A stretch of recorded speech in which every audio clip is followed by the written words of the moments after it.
প্রথমে আমরা সুজিটিকে খুবই লবণ এবং চিনি দিয়ে রেডি করে ফেলবো। রেডি করার পর আমরা সিদ্ধ করে এগুলো এভাবে মাখিয়ে নেব।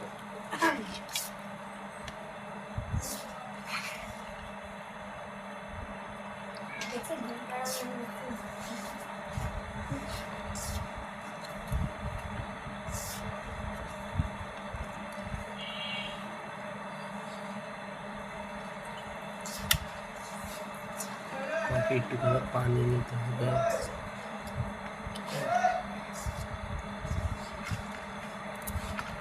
সামান্য একটু পানি নিয়ে যদি দেখেন একটু শক্ত শক্ত হয়েছে, সামান্য একটু পানি নিয়ে এই আটাটা আমরা এভাবে মাখবো।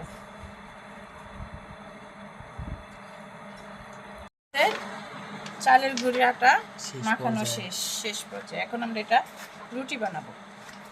রুটি বানাইয়া রুটির মতন বেলবো, বেলে তারপর ভিতরে সুজি দিয়ে দেবো। বেশি পাতলাও না, বেশি মোটাও না, চালের রুটিটা বানাই নেব। বানাইয়া এখন আমরা এই সুজিটা দিয়ে দেব।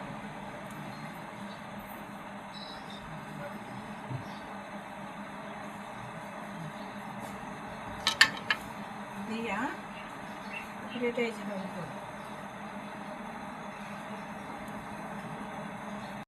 দেখুন, এটা এভাবে কাটবেন আপনারা, খুবই সুন্দর হবে পিঠাটি।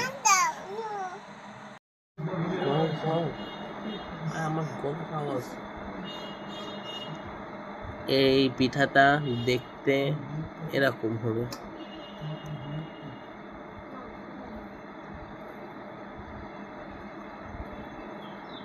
দেখুন কত সুন্দর হয়েছে।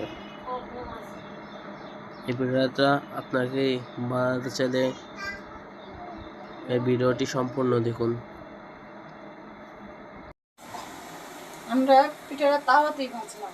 ফ্রাই প্যান আছে, তবে আমার তাওয়াতে মনে হলো ভালো হবে। অল্প তেল দিয়ে ভাজবো তো, ডুবা তেলে ভাজবো না। আপনারা চাইলে এটা ডুবা তেলে ভাজতে পারেন বা তেল ছাড়াও ভাজতে পারেন। এটা যেভাবে ভাজবেন সেভাবেই মজা হবে, খেতে ভালো লাগবে। ভালো লাগলে লাইক করুন এবং শেয়ার করুন। এই যে এরকম কালার হলেই এটা উঠায় ফেলাবেন।